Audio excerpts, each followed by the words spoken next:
Millionaire catches housekeeper teaching his baby to take the first steps. And Cries.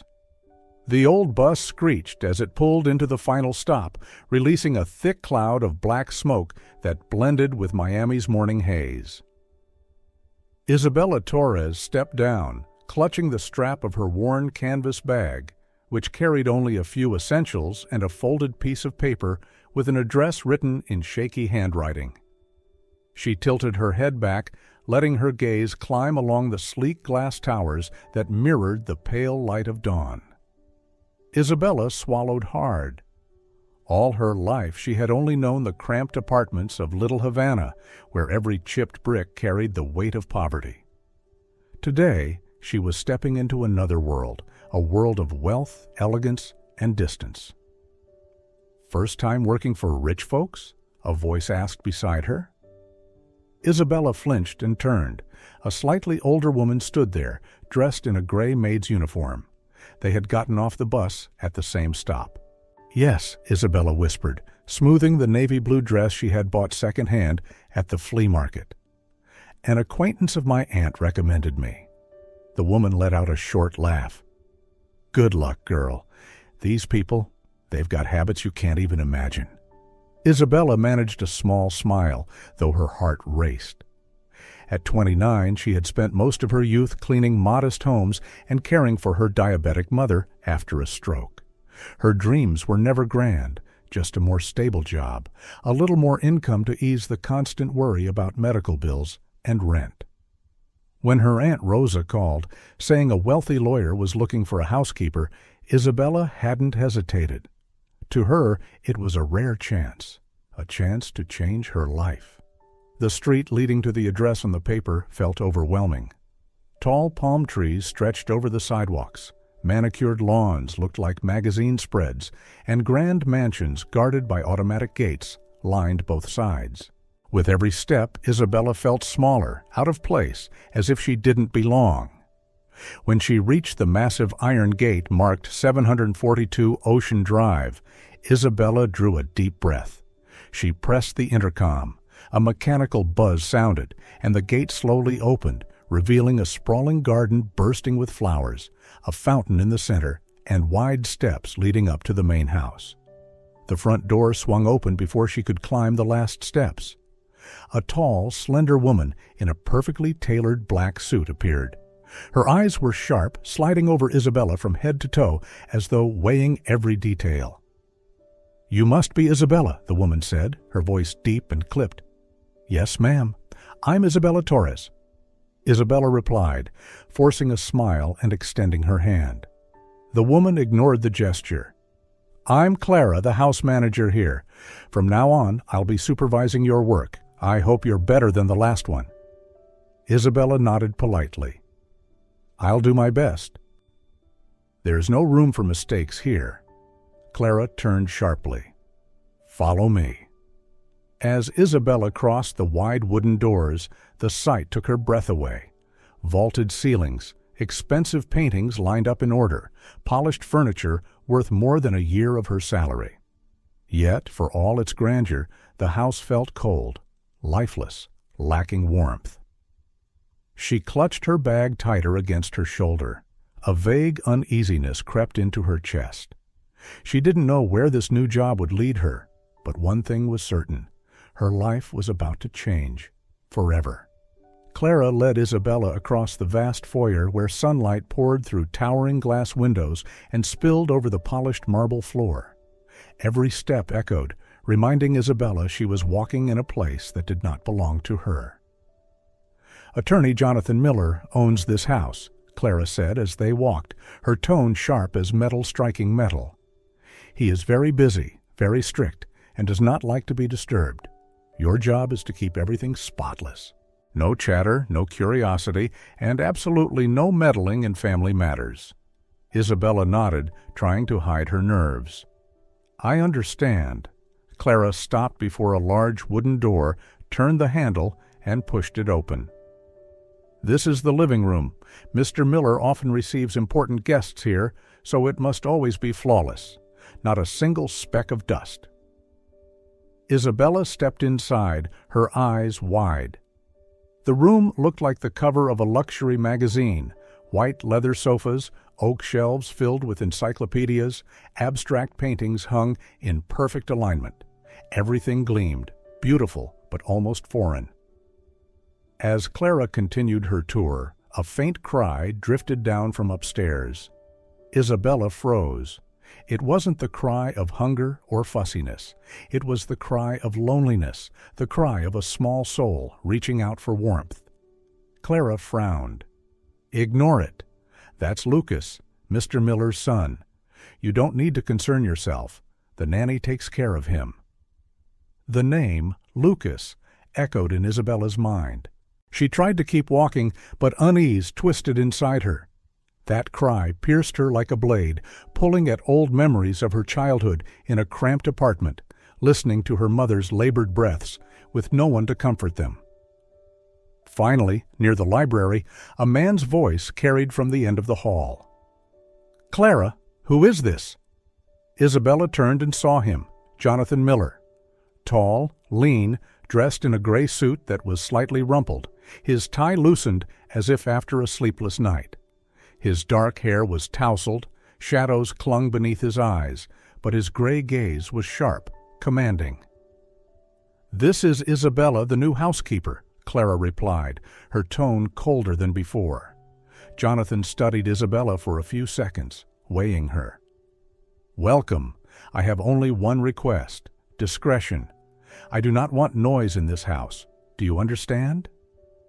Isabella inhaled and answered softly, "Yes, sir, I understand." Jonathan gave a short nod, then turned to Clara. "I need my files ready for this afternoon's meeting. Don't let me be disturbed." Clara nodded, and Jonathan disappeared into his office like a shadow in a hurry. When the door clicked shut, Clara looked back at Isabella. "Mr. Miller lost his wife a year ago when she gave birth to Lucas. Since then, he's done nothing but work. Never bring it up in front of him." Isabella nodded, her heart heavy. Death, loss, and a child, only 1 year old, all tangled into a tragic portrait. Clara led her into the kitchen, where warm, yellow light fell across a marble countertop. "This will be where you spend most of your time. You'll eat here after Mr. Miller and his son are finished. Your room is at the end of the hall in the basement. I'll show you later." Isabella nodded, steadying herself. But deep down she knew. This house, with all its grandeur, lacked something essential: love. And the sound of Lucas's cries, echoing from upstairs, was the clearest proof of all. The first morning dragged slowly. Isabella cleaned each vast room, dusting shelves lined with expensive novels she never imagined touching. She washed crystal glasses, polished golden picture frames. Everything was flawless, yet lifeless, like a painting without breath. Close to noon, the familiar crying rose again from upstairs. Isabella froze with the cloth in her hand. This time the cries stretched longer, trembling, breaking off, then starting again. Not weak, but desperate. She lifted her gaze toward the ceiling, where the sound poured down. Clara was nowhere in the kitchen, and the house was unnervingly silent. Isabella tried to return to work, but her heart refused. The cries drowned everything. She dropped the cloth and quietly climbed the stairs. At the end of the hall, a door stood ajar, spilling a faint stream of light. Isabella hesitated, then pushed it open just slightly. Inside lay a large nursery, pale blue wallpaper, stuffed bears lying neatly on a shelf, and a wooden crib in the center. Inside it, a boy of about 1 year was crying until his face turned red. Tiny arms reached into the air, begging for someone to hold him. Isabella stepped inside, her chest tightening. She whispered, "Hello, little one." The boy lifted teary gray blue eyes toward her. That gaze pierced straight into her heart. Without thinking, she extended her finger. Lucas immediately clutched it, gripping as if it were the only lifeline. Tears welled in Isabella's eyes. You just need a little warmth, don't you?" Without hesitation, she lifted the child from the crib, holding him close against her chest. Lucas hiccuped once, then slowly quieted, resting his head on her shoulder. Within minutes, the crying stopped altogether, replaced by soft, steady breathing. Isabella began to sing. Lucas listened, his tiny hands clutching her blouse, his eyes fluttering shut. A faint smile crossed his lips. Isabella froze. It felt as if she had just witnessed a miracle. In that moment, everything else in the grand house, the luxury, the cold walls, Clara's disdainful glare, faded away. There was only her and Lucas, two abandoned souls who had found each other in their hunger for love. She sang a little longer, until footsteps echoed in the hall. Startled, Isabella quickly laid Lucas back in the crib, pulled the blanket over him, and stepped back. The door swung open. Clara stood there, her eyes like knives. "What are you doing in here?" Isabella lowered her head, heart pounding. I heard him crying. I just wanted to be sure he was all right." "That is not your concern," Clara snapped, her voice cold as ice. "I made it clear. You clean, nothing more. Lucas has a nanny. I don't want to see you in here again. Do you understand?" Isabella nodded, her face downcast. But inside, she knew the truth. If she hadn't stepped in, Lucas would have cried himself empty in that lonely room. She turned away, but her heart remained there, with the little boy whose sad eyes had just found an embrace warm enough to trust. On the third day of her job, Isabella was mopping the living room floor when she heard a door slam upstairs. Moments later, Lucas's desperate wails filled the entire house. It wasn't ordinary crying, it was panic, raw and relentless, tightening around Isabella's chest like a fist. She glanced toward the staircase, hesitant. Clara had gone shopping.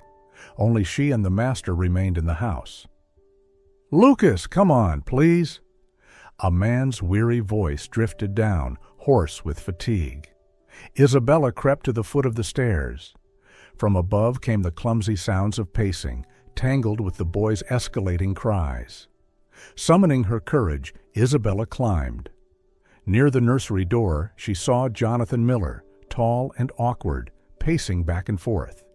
He held Lucas in his arms, but clearly didn't know what to do. His white shirt was rumpled, tie loosened, dark circles under his eyes. Lucas writhed, face crimson, screaming in frustration. Jonathan whispered helplessly, "I have a video meeting in 10 minutes. Can't you stop crying for just a little while?" Isabella tapped gently on the doorframe. "Excuse me, Mr. Miller." Jonathan turned, startled to see her. "You?" Isabella clasped her hands nervously.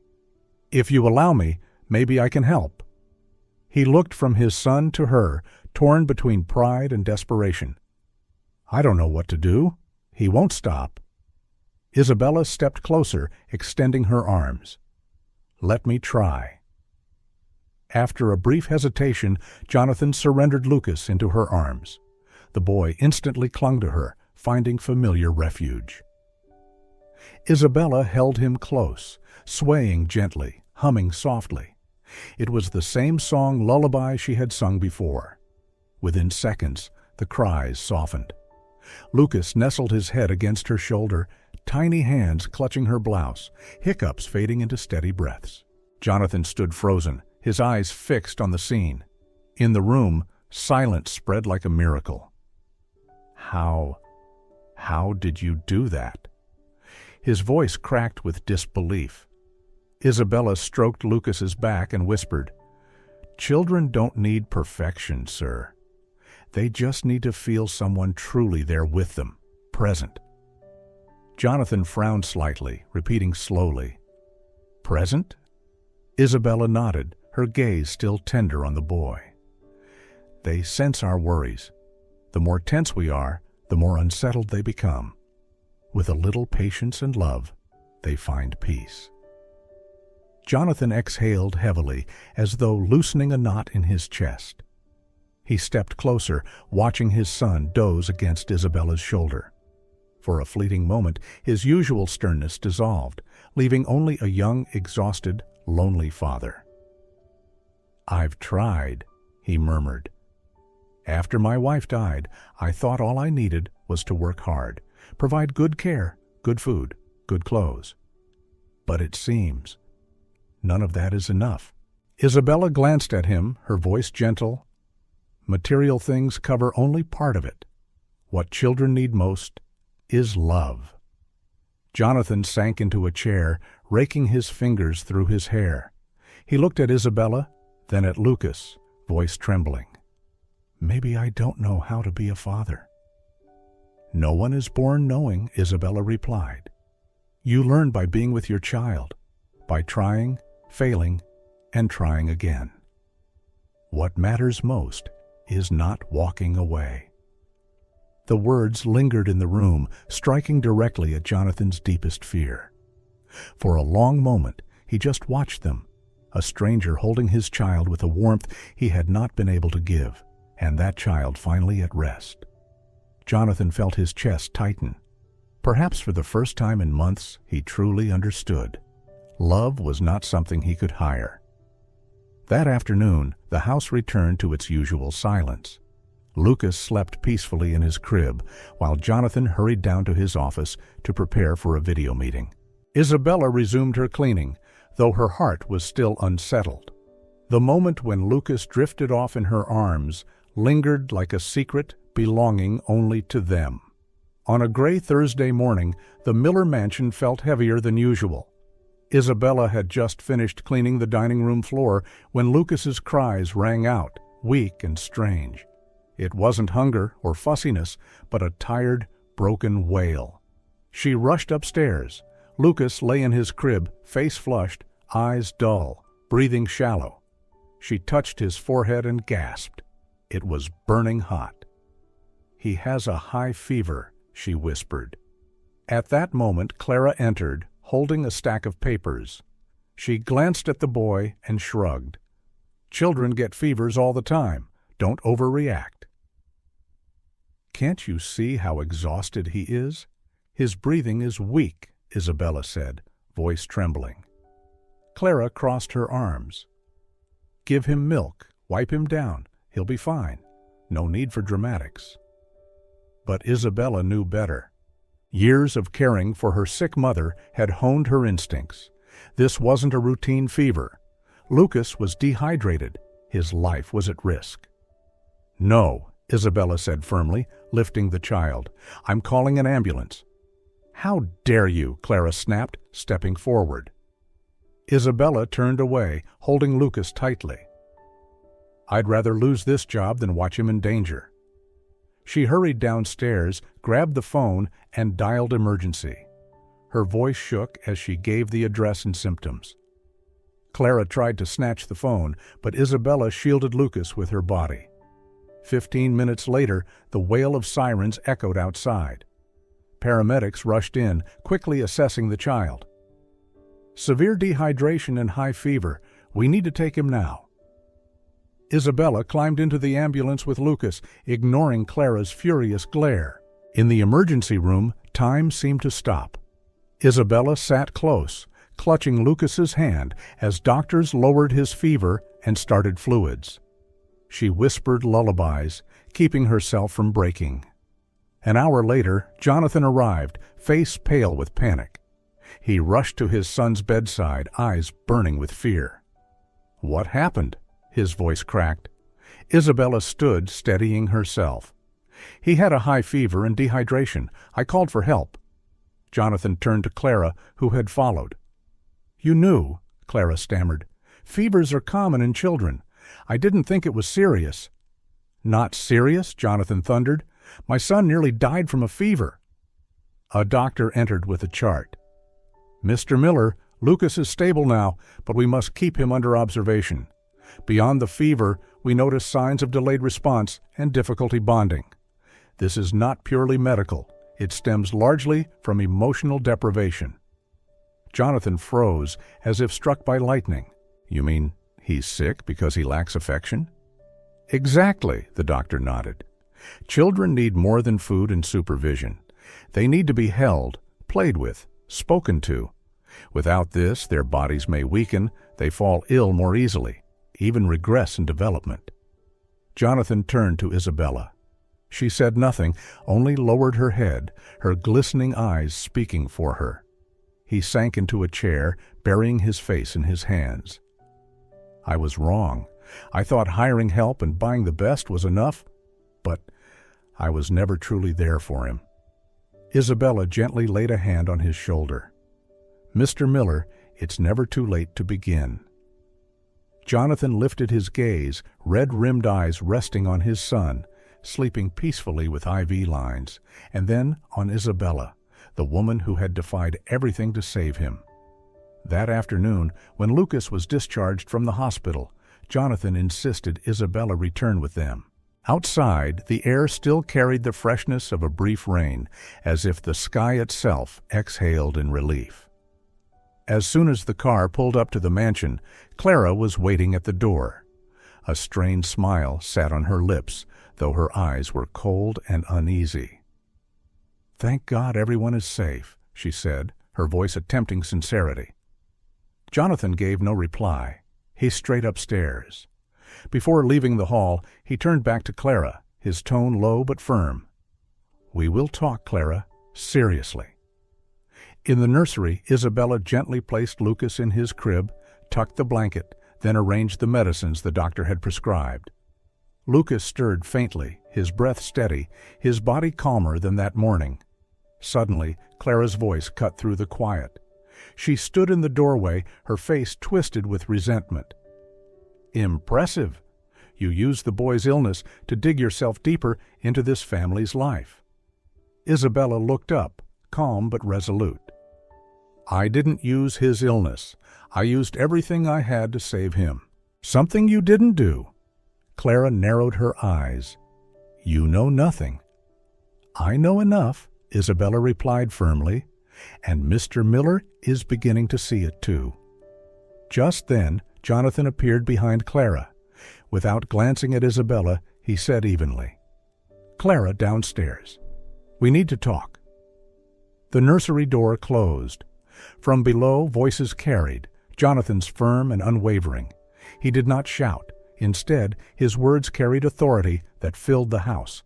He spoke of responsibility, of boundaries, of trust that had been broken. 20 minutes later, Clara climbed the stairs. Her face was rigid, her lips pressed tight, her eyes avoiding Isabella. She walked straight to her room, slammed the door, and locked it. Moments later, Jonathan returned to the nursery doorway. He leaned against the frame, visibly lighter. "I've made her responsibilities clear," he said slowly, "and there will be changes in this house." Isabella looked up. "What kind of changes?" Jonathan stepped closer to the crib, adjusting the blanket over his son. "First, I am officially hiring you, not as a housekeeper, but as Lucas's caregiver, full-time." Isabella's heart pounded, her chest tightening. "Sir, Jonathan interrupted, his tone warm yet resolute. "And I will work less. It's time I learned to be a real father. As for Clara, she remains housekeeper, but her boundaries will be strict. If she interferes with Lucas's care again—" He left the sentence unfinished, but his sharp gaze made it clear. Isabella fell silent. She looked down at Lucas, sleeping soundly, cheeks rosy. Warmth spread through her chest. That night, for the first time in weeks, Lucas slept through until morning. And for the first time in months, Jonathan did too, free of the constant weight of exhaustion. Only Clara lay awake in her darkened room, eyes burning with fury, plotting revenge. In the days following Lucas's release from the hospital, the atmosphere in the Miller household began to change. Morning light streamed through the tall windows, brightening walls that once felt cold, now carrying a new warmth, the warmth of life. Jonathan started spending more time at home. The laptop still hummed, the phone still rang, but he was learning to set them aside whenever Lucas needed him. At first he was clumsy and unsure, but with Isabella's patient guidance, he began to find his rhythm. "Don't hold him so tightly. He'll be uncomfortable," Isabella murmured, adjusting Jonathan's grip. "Like this?" Jonathan relaxed his shoulders, letting Lucas rest more naturally against him. Lucas gurgled happily in response. Jonathan's smile lit up his face, a rare expression Isabella had hardly seen before. Lucas's transformation was undeniable. The boy who once cried endlessly now laughed often, his eyes lighting up whenever his father entered the room. One morning, Lucas babbled, "Pa, Pa." Jonathan froze, his chest tightening. "Did he just call me?" he asked, voice trembling. Isabella nodded, her eyes soft. "Yes, for the first time." Jonathan lifted Lucas high, laughing with tears brimming in his eyes. "Papa's here, Lucas. Papa's here." And to Isabella's surprise, Lucas turned toward her and uttered, "Ma, Ma," in his babyish voice. Isabella's heart melted. She hugged the child tightly, eyes shimmering. Clara stood at a distance, watching, working efficiently, but her face frozen in discontent. She had lost her supreme position and could not hide her resentment. They began doing more together. One afternoon, Jonathan suggested, "What if we take him to the park this weekend?" So on Saturday morning, the three dressed simply, looking no different from any ordinary family. At the park, Lucas toddled across the grass, laughing as Jonathan pretended to chase him. Isabella sat on a wooden bench, watching them with a gentle smile. Jonathan turned back, breathless but happy. "This boy has endless energy." "Just like his father," Isabella replied, and both of them laughed. That evening they sat around the dining table. Jonathan abandoned his habit of eating alone in his office, choosing instead to share meals with Isabella and Lucas. The clinking of dishes, the child's laughter, and their simple conversations transformed the once cold kitchen into the warm heart of the home. One night, after Lucas had fallen asleep, Jonathan and Isabella sat together on the porch. A soft golden light spilled across the quiet garden. "Thank you," Jonathan said quietly, his gaze fixed on the night sky. "For what?"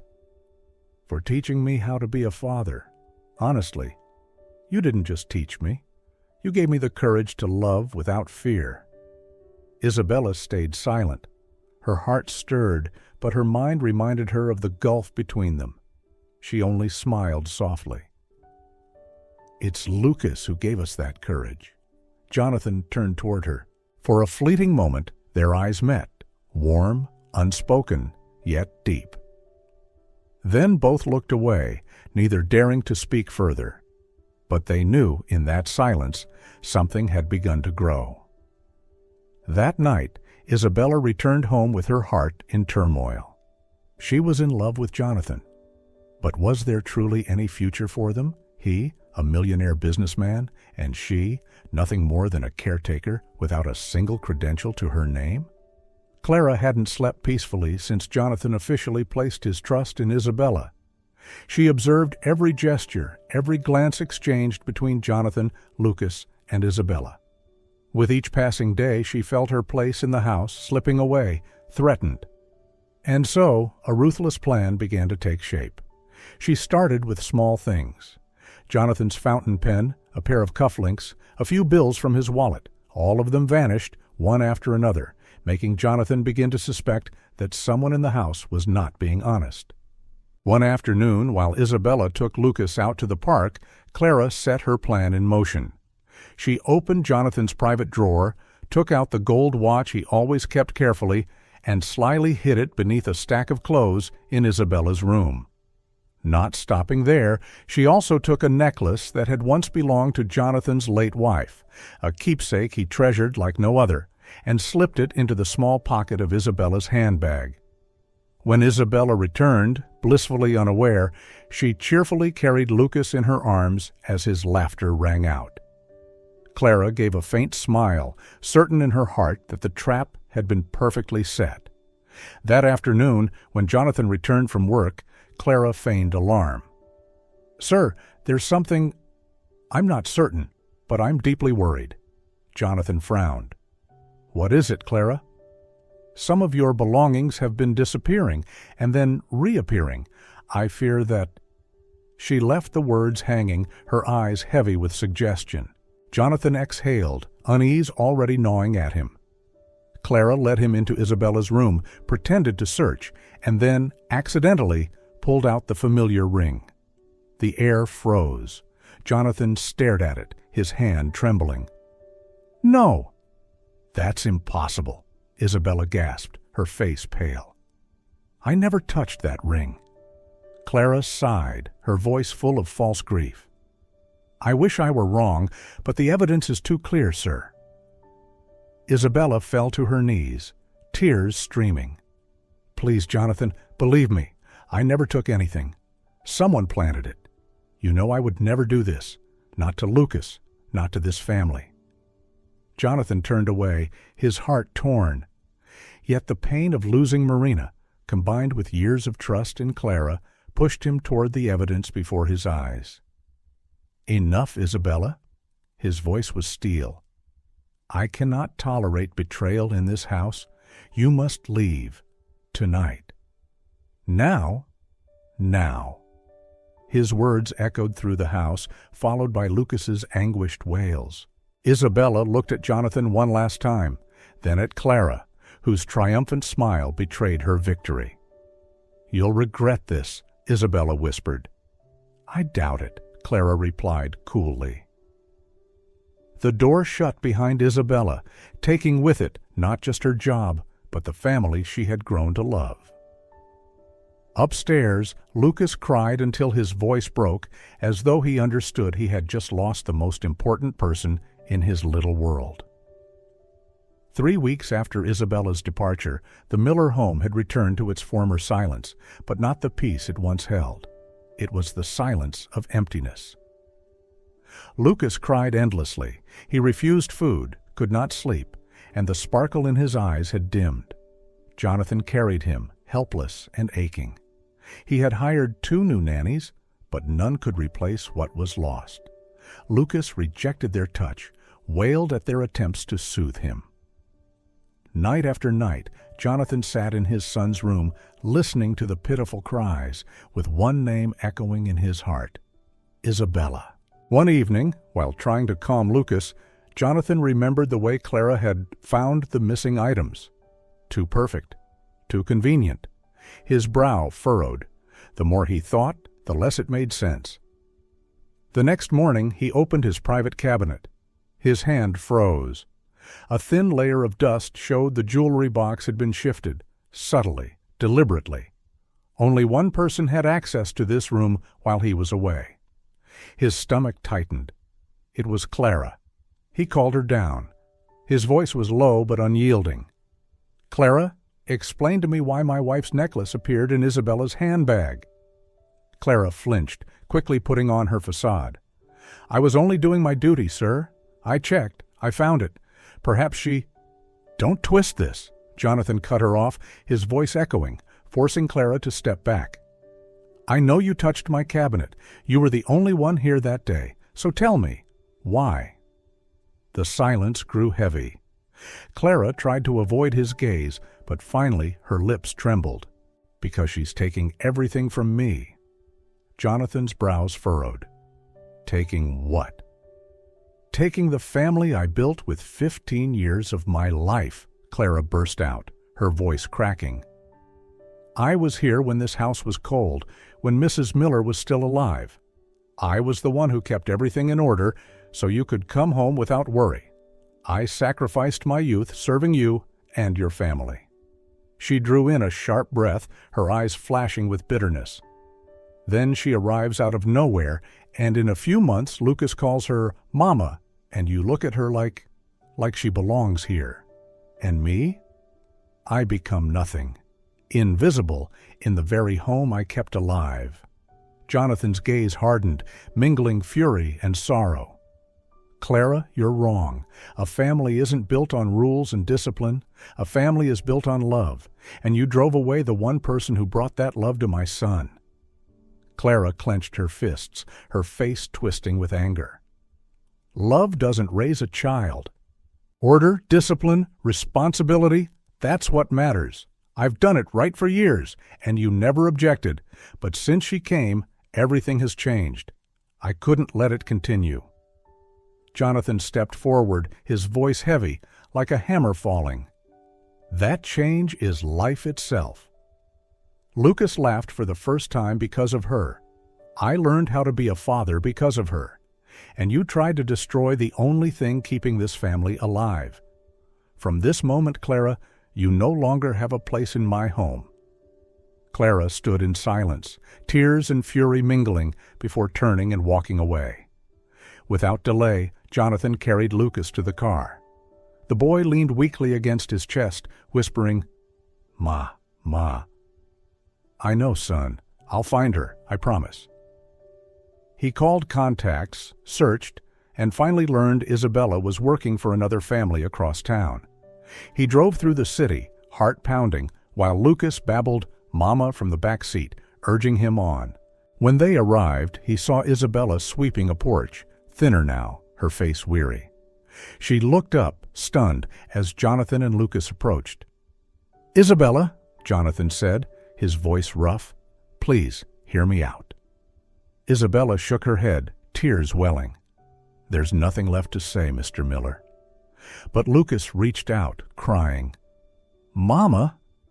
Isabella trembled, her knees almost giving way as she rushed forward. She caught Lucas against her chest, his little arms locking desperately around her neck.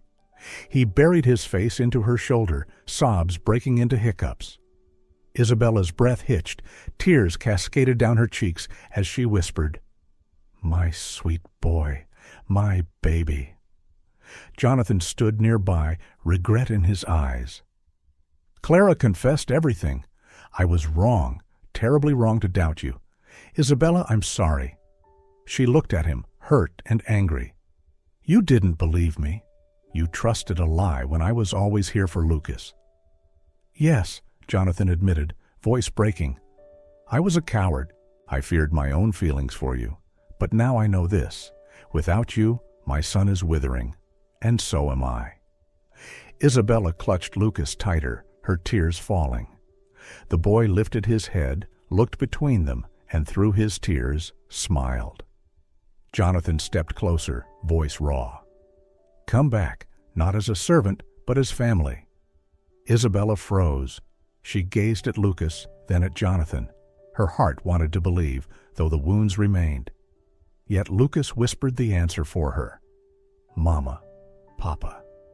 Both adults broke into tears, and in that moment, Isabella knew the only place she truly belonged was in the arms of this man and child.